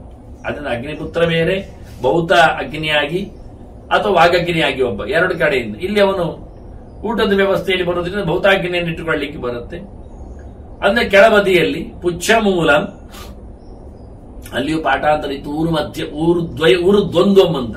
ಇಲ್ಲಿ ಏನಾದ್ರು ಊರು ದ್ವಂದ್ವಕ್ಕಿಂತ ಪುಚ್ಛ ಮೂಲಂ ಎನ್ನುವುದು ಅರ್ಥ ಯಾಕೆಂದ್ರೆ ಮತ್ತೆ ಹೇಳ್ತಾ ಬಂದಿದ್ದಾರೆ. ಅದನ್ನು ಪುರಾಣಾಂತರ ಒಪ್ಪಿದೆ, ಪುಚ್ಛವನ್ನು ಮಾತಾಡಿಸಿದೆ. ಆದ್ರೆ ನನಗೆ ಮತ್ತೆ ಅದನ್ನು ಕರೆಕ್ಷನ್ ಮಾಡಿಕೊಂಡಿದ್ದೇನೆ ಗ್ರಹ ಸಮೀಕ್ಷೆಯಲ್ಲಿ. ಪುಚ್ಛ ಮೂಲಂ ಉತಾಶನ ತತ ಪಶ್ಚಾತ್ ಭವೇದಿಂದ್ರ. ಇನ್ನು ಕೆಳಗೋದ್ರೆ ಇದು ಬುಡ ಆಯ್ತು. ಯಾಕೆ ಕೆಳಗೆಲ್ಲದರದ್ದು ಬಾಲವೇ ವೃಶ್ಚಿಕತ್ತು. ಇನ್ನು ಕೆಳಬದಿಯಲ್ಲಿ ಇಂದ್ರ. ಇನ್ನು ಕೆಳಗೋದ್ರೆ ತದ ಪಶ್ಚಾತ್ ಪ್ರಜಾಪತಿ ಮತ್ತು ಕೊನೆಯಲ್ಲಿ ತುದಿಯಲ್ಲಿ ಅಭಯಂಚ ತದ ಪಶ್ಚಾತ್ ಸೈವ ಧ್ರುವ ಸಂಜ್ಞಕ. ಅಲ್ಲಿ ಧ್ರುವ ಇದ್ದ. ಬಾಲ ಮೇಲೆ, ತಲೆ ಕೆಳಗೆ, ಕೊಂಡಿಯಲ್ಲಿ ಎಲ್ಲ ಗ್ರಹಗಳ ಬಂಧನ. ಅದಕ್ಕೆ ಗಾಳಿಯ ಸೂತ್ರ. ಹಾಗಾಗಿ ಒಂದೂ ಡಿಕ್ಕಿಯಾಗದೆ ಗ್ರಹಗಳು ಸುತ್ತುವರಿತಾ ಇರಲಿಕ್ಕೆ ಕಾರಣ ಅವುಗಳ ಕಕ್ಷೆಯಲ್ಲಿ. ಬೇಕಾದಾಗ ಹಿಂದೆಯೂ ತಿರುಗಿಸ್ತಾನ ಅವನು. ಮೇಲ್ಗಡೆ ಧ್ರುವ. ಕಾಣದಂತಹ ಸೂತ್ರ ಅಂತ ಹೇಳಿ ಸೂರ್ಯಲೋಕದ ಬಗ್ಗೆ ಮಾತಾಡುವಾಗ ಚಿಂತನೆಯನ್ನು ಕೊಡುತ್ತದೆ ಪುರಾಣಕಾರರು. ಬಹಳ ಅದ್ಭುತವಾದದ್ದು. ಇನ್ನು ನಾನು ಧ್ರುವನ ಚಿಂತನೆ ಅಲ್ಲಿವರೆಗೆ ಬರಲಿಲ್ಲ. ಕಾಡಿನಲ್ಲಿದ್ದಾನೆ ನನ್ನ ಧ್ರುವ, ದೇವರನ್ನು ನೋಡುತ್ತಾ ಧ್ರುವ ಬರದದಲ್ಲಿ, ಧ್ರುವ ಸಮೀಕ್ಷೆಯಲ್ಲಿ. ಹಾಗಾಗಿ ಇನ್ನು ಕೊನೆಯ ಹೊತ್ತಿನಲ್ಲಿ ಧ್ರುವ ಬರುವಾಗ ಈ ಶಿಂಶುಮಾರನ ಧ್ರುವ ನಮಗೆ ಸಿಗ್ತಾನೆ ವಿಶೇಷವಾಗಿ. ಅದನ್ನು ಮುಂದಕ್ಕೆ ನೋಡುವಾಗ. ಹಾಗಾಗಿ ಧ್ರುವ ಇದ್ದಾನೆ. ಹೀಗೆ ಗ್ರಹಗಳಲ್ಲಿ ನೆಲೆಗೊಂಡಿರುವ ಶಿಂಶುಮಾರನ ಪೂಜೆಯಿಂದಲೂ ಸಹ ಪಾಪ ನಿವೃತ್ತಿ ಆಗುತ್ತೆ ಅಂತ ನಾವು ತಿದ್ದಿಕೊಳ್ಳಬೇಕಾದ ಗ್ರಹಯಾಗ ಇದು. ವಾಸ್ತವವಾಗಿ ಭಗವಂತನ ಎಚ್ಚರದಿಂದ. ಯಾಕೆ ಪಾಪ ಪ್ರಣಾಶ ಆಗತ್ತೆ. ನಾವು ಮಾಡುವಂಥದ್ದೇ ಗ್ರಹಚಾರ ನಿವೃತ್ತಿ ಆಗಲಿಕ್ಕೆ ಗ್ರಹೋಮ. ಆ ಗ್ರಹಗಳಲ್ಲಿ ದೇವರನ್ನೇ ಕರೆಯದಿದ್ದರೆ, ಆ ದೇವರ ಮೂಲನಾದ ಶಿಂಶುಮಾರನನ್ನು ಕರೆಯದಿದ್ದರೆ ಏನಾಗತ್ತೆ? ಆದ್ರೆ ಇನ್ನಾದರೂ ಬದಲಾಯಿಸಿಕೊಂಡು, ಜಾಸ್ತಿ ಬೇಡ, ಒಂದು 28 ಆಹುತಿಯನ್ನಾದರೂ ಶಿಂಶುಮಾರನಿಗೆ ಕೊಟ್ಟು ಆಜ್ಯಾಹುತಿ ಅದಕ್ಕೆ ಹೇಳಿರತಕ್ಕ ಮಂತ್ರದಿಂದ, ಮತ್ತೆ ದಶರೂಪಗಳಿಗೆ 10 ಅದು ನಾಮಮಂತ್ರದಿಂದಲೇ ಬೇಕಾದ್ರೆ ಕೊಟ್ಟುಕೊಂಡ್ರೆ, ಮತ್ತೆ ನಿಮ್ಮದು ಮಾಮೂಲಿ ಸವಿಚ್ಚರ್ವಾಜ್ಯಗಳಿಂದ ಆಯಾ ಗ್ರಹಗಳಿಗೆ ಬೇಕಾದ ಸಂಖ್ಯೆಯಲ್ಲಿ ಆಹುತಿಯನ್ನು ಕೊಡಿ, ಪರವಾಗಿಲ್ಲ. ಇವರಿಗೂ ವೇದ ಮಂತ್ರಗಳಿವೆ, ಇಲ್ಲ ಅಲ್ಲ. ವೇದ ಮಂತ್ರದಿಂದ, ನಾಮಮಂತ್ರದಿಂದ ಆದರೂ, ಪುರಾಣ ಮಂತ್ರದಿಂದ ಆದರೂ ಆಹುತಿ ಕೊಟ್ಟುಕೊಂಡು ಅದನ್ನು ಬಿಡಬೇಡಿ. ಗ್ರಹಯಾಗ ಮಾಡುವವರು, ಸಂಧಿ ಶಾಂತಿ ಮಾಡುವವರು, ಮದುವೆಯ ಎದುರಲ್ಲಿಯೋ, ಉಪನಯನದ ಹೊತ್ತಿನಲ್ಲಿಯೋ, ಇನ್ನಿತರ ಸಂದರ್ಭಗಳಲ್ಲಿಯೋ, ದೇವಸ್ಥಾನದ ದೊಡ್ಡ ಮಟ್ಟಿನ ಏನು ಹೇಳುವ ಬ್ರಹ್ಮಕಲಶ ಪ್ರತಿಷ್ಠೆ ಇತ್ಯಾದಿ ಸಂದರ್ಭಗಳಲ್ಲಿಯೂ ಮಾಡುವಾಗ, ಗ್ರಹಯಾಗ ಮಾಡುವಾಗ ತತ್ಸಂಬಂಧಿತವಾದ 10 ಅವತಾರಗಳಿಗೂ ಅದೇ ದ್ರವ್ಯಗಳಾದ್ರೆ ಭಾರಿ ವಿಶೇಷ. ಅಲ್ಲಾದ್ರೆ ಅಜ್ಯದಿಂದ ಮಾತ್ರ ಆದರೂ, ಕೊನೆಗೆ ಮುಖ್ಯವಾಗಿ ಶಿಂಶುಮಾರನಿಗೆ 108 ಆಹುತಿ, 1008 ಆಹುತಿ, ಎಲ್ಲ ದ್ರವ್ಯಗಳ ಜೊತೆಯಲ್ಲಿ ಏನು ಬೇಕಾದ್ರೂ ಗೌಜಿ ಮಾಡ್ಲಿಕ್ಕಾಗುತ್ತೆ. ಅಂದ್ರೆ ಶಿಂಶುಮಾರ ಶಾಂತಿ ಅಂತಲೇ ಒಂದು ಪ್ರತ್ಯೇಕ ಇದೆ ಬಿಡಿ. ಹಾಗಾಗಿ ಶಿಂಶುಮಾರನನ್ನು ಪಾಪ ನಿವೃತ್ತಕನನ್ನಾಗಿ ವಿಶೇಷವಾಗಿ ಕೃಷ್ಣ ಇಲ್ಲಿ ಧರ್ಮರಾಜನಿಗೆ ಹೇಳಿಕೊಟ್ಟ. ಮತ್ತು ಹೇಳುತ್ತಾನೆ ಇನ್ನೂ ಒಂದು ಕರ್ಮಗಳ ಬಗ್ಗೆ. ಪಿಬೇತ್ತು ಪಂಚಗವ್ಯಂ ಯಹ ಪೌರ್ಣಮಾಸ್ಯಾಂ ಉಪೋಷ್ಯತು. ಹುಣ್ಣಿಮೆಯಂದು ಪಂಚಗವ್ಯವನ್ನು ಕುಡಿಯುವುದು, ಇದು ಪಾಪ ನಿವೃತ್ತಿಗೆ ಕಾರಣ ಅಂತ. ಕುಡಿಯುವ ದಿನ ವಿಶೇಷ ಇಲ್ಲಿ ಹೇಳಿದ್ದು. ಪಂಚಗವ್ಯ ನಮಗೆ ಪಾಪ ನಿವೃತ್ತಿಗೆ ವಸ್ತು ಎನ್ನುವುದು ಗೊತ್ತಿದೆ, ಅದು ತಯಾರು ಮಾಡುವುದು ಇಲ್ಲೇ ಬರ್ತದೆ, ಮಾತು ಹೇಳುತ್ತೇನೆ ಬಿಡಿ. ಅದನ್ನು ನಾನು ಗೋ ಸಮೀಕ್ಷೆಯಲ್ಲಿ ಕೊಟ್ಟಿದ್ದೇನೆ. ಇಲ್ಲಿದ್ದ ಪಂಚಗವ್ಯವನ್ನು ಹುಣ್ಣಿಮೆ ಎಂದು ಕುಡಿಬೇಕಂತ ನೋಡಿ, ಎಷ್ಟು ಚೆನ್ನಾಗಿದೆ. ಇದು ಒಂದು ಮುಖ. ಇನ್ನೊಂದು ತಥೈವ ಬ್ರಹ್ಮಗೂರ್ಚಂತು ಸಮಂತ್ರಂ ತು ಪೃಥಕ್ ಪೃಥಕ್ ಮಾಸಿ ಮಾಸಿ ಪಿಬೇತ್. ಪ್ರತಿ ತಿಂಗಳು ಕುಡಿಲಿಕ್ಕೆ ಉಂಟು ಬ್ರಹ್ಮಗೂರ್ಚ ಹೋಮ ಮಾಡಿ. ಬ್ರಹ್ಮಗೂರ್ಚ ಹೋಮ ಅಂದ್ರೆ ಬ್ರಹ್ಮಣೇ ಚಯತಾ ಹುತ್ವ ಅಂತ, ಅಲ್ಲಿ ಬ್ರಹ್ಮನಿಗೆ ಆಹುತಿ ಇರುವುದು. ಪಂಚಗವ್ಯದ ಆಹುತಿ, ಪಂಚಗವ್ಯ ಆಹುತಿಯನ್ನು ಬ್ರಹ್ಮನಿಗೆ ಕೊಟ್ಟು ಮಿಗದ ಉಳಿದದ್ದನ್ನು ಯಾರಿಗೆ ಪಾಪ ಇದೆ ನಿವೃತ್ತಿಗಾಗಿ ಅವನು ಕುಡಿಲಿಕ್ಕೆ, ಅವನಿಗಾಗಿ ಮಾತ್ರದ್ದು ತಯಾರು ಮಾಡುವ ಕ್ರಮ ಎಷ್ಟು ಬೇಕೋ ಅಷ್ಟು ಹೇಳಿಕೊಂಡು ಕುಡಿಯುವುದು. ಯಾವುದರಲ್ಲಿ ಪಾತ್ರ ಉಂಟು ಮತ್ತೆ ಅದನ್ನು ಹೇಳ್ತಾರೆ. ಪಾಲಾಶಂ ಪದ್ಮಪತ್ರಂಚ ತಾಮ್ರಂ ಅಥ ತಾಮ್ರಂ ಮಾತ ಹಿರಣಮಯ. ಬಂಗಾರದ ತಟ್ಟೆ ಕುಡಿಲಿಕ್ಕೆ ನಾವು ಮಾಡಿಕೊಂಡು ಕುಡಿತೇವೆ ಅಂತ ಹೇಳುವ, ಆದರೆ ಅದು ಮತ್ತೆ ಉಳಿದದ್ದಕ್ಕಾಗುವುದಿಲ್ಲ. ಅಂದ್ರೆ ನಾವು ಕುಡಿದದ್ದಾದ್ರಿಂದ ದೇವರ ಪೂಜೆಗೆಲ್ಲ ತರಲಿಕ್ಕೆ ಆಗುವುದಿಲ್ಲ, ನಮಗೆ ಕುಡಿಲಿಕ್ಕೆ ಇಟ್ಕೊಳ್ಬಹುದು. ಪಂಚಗವ್ಯ ಪ್ರಾಶನಕ್ಕೆ ಇಲ್ಲ ತಾಮ್ರದ ತಟ್ಟೆ, ಇಲ್ಲ ಪದ್ಮದ ಎಲೆ, ಅಲ್ಲ ಪಾಲಾಶದ ಎಲೆ ಮುತ್ತುಗತ್ತು. ಸಾಮಾನ್ಯವಾಗಿ ಇಲ್ಲೆಲ್ಲ ಪಾಲಾಶದ ಎಲೆಯಲ್ಲೇ ಕುಡಿದು ಬಿಡ್ತಾರೆ. ಪಾಲಾಶನ ದೊಣ್ಣೆಯಾಗಿ ಮಾಡಿಕೊಳ್ಳುವುದು, ಪಂಚಗವ್ಯ ಹಾಕೊಳ್ಳುವುದು, ಕುಡಿಯುವುದು. ಇದು ಪ್ರತಿ ತಿಂಗಳು ಬ್ರಹ್ಮಕೂರ್ಚ ಹೋಮ ಮಾಡಿ, ಅಂದ್ರೆ ಬ್ರಹ್ಮನಿಗೆ ಆ ಪಂಚಗವ್ಯವನ್ನು ಆಹುತಿ ಕೊಟ್ಟು ಮಾಡುವಂಥದ್ದು. ಆಲೋಡ್ಯ ಪ್ರಣವೇನೈವ ನಿರ್ಮತ್ಯ ಪ್ರಣವೇನತು ಉದ್ಧತ್ಯ ಪ್ರಣವೇನೈವ ಪಿಬೇತ್ತು ಪ್ರಣವೇನಃ ಅಂತಾರೆ. ಅದನ್ನು ಮೇಳನ ಮಾಡುವಾಗ ಪ್ರಣವವನ್ನೇ ಹೇಳಿಕೊಳ್ಳಬೇಕು ಓಂಕಾರದಿಂದ. ಕಲಡಿಸುವಾಗ ಅದನ್ನು ತಿಕ್ಕಲಿಕ್ಕುಂಟು, ಮತ್ತೆ ಮಥನ ಮಾಡಲಿಕ್ಕುಂಟು. ಮಥನ ಮಾಡುವಾಗಲೂ ಪ್ರಣವವನ್ನೇ, ಅದನ್ನು ಎತ್ತಿಕೊಳ್ಳಿಕ್ಕುಂಟು ಕೈಯಲ್ಲಿ, ಅದೇ ಪಾಲಾಶದ ಎಲೆಯಲ್ಲಿ, ಆಗಲೂ ಪ್ರಣವವನ್ನೇ. ಕುಡಿಲಿಕ್ಕುಂಟು, ಆಗಲೂ ಓಂ ಹೇಳಿ ಕುಡಿಲಿಕ್ಕೆ. ಹೀಗೆ ಓಂಕಾರದ ವ್ಯವಸ್ಥೆಯಲ್ಲಿ ಈ ಪಂಚಗವ್ಯದ ಪ್ರಾಶನ ಬ್ರಹ್ಮಕುರ್ಚತ್ತು ಪಾಪ ನಿವೃತ್ತಿಗಾಗಿ ಪ್ರತಿ ತಿಂಗಳು ಮಾಡುವಂತೆ ಇದು ಹೋಮ ಮಾಡಿ ಈ ಪಂಚಗವ್ಯವನ್ನು ತಯಾರು ಮಾಡುವ ವಿಧಾನ ಅದನ್ನು ಹೇಳಿಕೊಡ್ತಾನೆ ಕೃಷ್ಣ. ಅದಕ್ಕೆ ಹೇಳುವಾಗ ಮಂತ್ರಗಳನ್ನೆಲ್ಲ ಹಾಕ್ತಾನೆ. ಗಾಯತ್ರ್ಯ ಚ ಮೂತ್ರಂ, ಗಾಯತ್ರ್ಯ ಗೃಹೀತ್ವಾ ಮೂತ್ರಂ. ಗೋಮೂತ್ರವನ್ನು ತರಬೇಕಾದ್ರೆ, ಅದನ್ನು ಹಾಕಬೇಕಾದ್ರೆ ಗಾಯತ್ರಿ ಮಂತ್ರವನ್ನು, ಸವಿತ್ರ ಗಾಯತ್ರಿ ಮಂತ್ರವನ್ನು ಹೇಳಬೇಕು. ತತ್ಸವಿತ್ರ ವರೇಣ್ಯ, ಆ ಮಂತ್ರದಿಂದ ಗಾಯತ್ರ್ಯ ಚೈವ ಸಂಗೃಹ್ಯ ಮೂತ್ರಂ ಅಂತ. ಮತ್ತೆ ಗೋಮಯಕ್ಕೆ ಬಂದಾಗ ಗಂಧದ್ವಾರೇತಿ ಗೋಮಯಂ, ಗಂಧದ್ವಾರ ಅಂತುರಾದರ್ಶಂ ಅಂತ ಲಕ್ಷ್ಮೀ ಚಿಂತನೆ ಇತ್ತು. ಗೋಮಯವನ್ನು ಅದರಿಂದ ಹಾಕಿಕೊಳ್ಳಿಕ್ಕೆ. ಮತ್ತೆ ಅದರೊಟ್ಟಿಗೆ ಇನ್ನು ಹಾಕಲಿಕ್ಕಿರುವಂತದ್ದು ಮುಖ್ಯವಾಗಿ ಅಪ್ಯಾಯಸ್ವೇತಿ ಕ್ಷೀರಂ, ಹಾಲನ್ನು. ಪಂಚಗವ್ಯ ಅಂದ್ರೆ 5 ದನದ್ದು ಅಂತ ಅರ್ಥ. ಗವ್ಯ ಅಂದ್ರೆ ಗೋವಿಗೆ ಸಂಬಂಧಪಟ್ಟದ್ದು 5 ಅಂಶ. ಒಂದು ಹಾಲು, ಒಂದು ಮೊಸರು, ಒಂದು ತುಪ್ಪ, ಅದರ ವಿಕಾರಗಳು, ಮತ್ತೆ 2 ಗೋಮಯ ಗೋಮೂತ್ರ. ಇನ್ನು ದನದಲ್ಲಿ ಇಲ್ಲ ಅಂತಲ್ಲ, ಇನ್ನು ದನ ಮೆಟ್ಟಿದ ಮಣ್ಣೊಂದು ಬೇರೆ ಉಂಟು, ಆದ್ರೆ ಅದರದ್ದು ಪ್ರೊಡಕ್ಷನ್ ಅಲ್ಲ, ಅದು ಗೋರಜಸ್.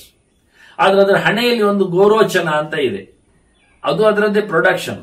ಆದ್ರೆ ಅದು ಸತ್ತ ಬಳಿಕ ತೆಗೆಯುವಂಥದ್ದು, ಅದನ್ನು ಕೊಂದು ತೆಗೆಯಲಿಕ್ಕೂ ಬಾರದು ಕ್ರಮ. ಹಾಗಾಗಿ ಗಂಧದ್ವಾರೇತಿ ಅಂತ ಹೇಳಿಕೊಂಡು ಅದನ್ನು ಗೋಮಯವನ್ನು ಸೇರಿಸಿಕೊಂಡ್ರೆ ಆಪ್ಯಾಯಸ್ವೇತಿಯ ವೈ ಕ್ಷೀರಂ, ಹಾಲನ್ನು ಆಪ್ಯಾಯಸ್ವ ಮಂತ್ರದಿಂದ, ದಧಿಗ್ರಾವಣೇತಿ ವೈ ದಧಿ, ಮೊಸರನ್ನು ದಧಿಗ್ರಾವಣೋ ಅಕಾರಿಷಂ ಮಂತ್ರದಿಂದ ಹಾಕೊಳ್ಳಿಕ್ಕೆ. ಈ ಮಂತ್ರಗಳ ಚಿಂತನೆ ನಿನ್ನೊಮ್ಮೆ ಮಾಡುವ. ನಾನು ಈ ಪಂಚಗವ್ಯವನ್ನು ಗೋ ಸಮೀಕ್ಷೆಯಲ್ಲಿ ಕೊಟ್ಟಿದ್ದೇನೆ ಹೇಗೇನು ಅಂತ. ಅದಕ್ಕೆ ಪ್ರಮಾಣಗಳು ಉಂಟು. ಮತ್ತೆ ಪ್ರಾಶನಕ್ಕಾಗುವಾಗ ಎಷ್ಟು ಹಾಕೊಳ್ಳಿಕ್ಕೆ, ಹೋಮಕ್ಕಾಗುವಾಗ ಎಷ್ಟು ತರಲಿಕ್ಕೆ, ಪಂಚಗವ್ಯ ಹೋಮ ಅಂತ ಇದೆ. ಅಧಿವಾಸಕ್ಕಾಗುವಾಗ ಎಷ್ಟು ನಮೂನೆ, ಇವೆಲ್ಲ ಲೆಕ್ಕಾಚಾರ ಇದೆ. ಇನ್ನು ಇದರಲ್ಲಿ ಸೇರಿಸುವಂಥದ್ದು ಮತ್ತೆ ಉಂಟು.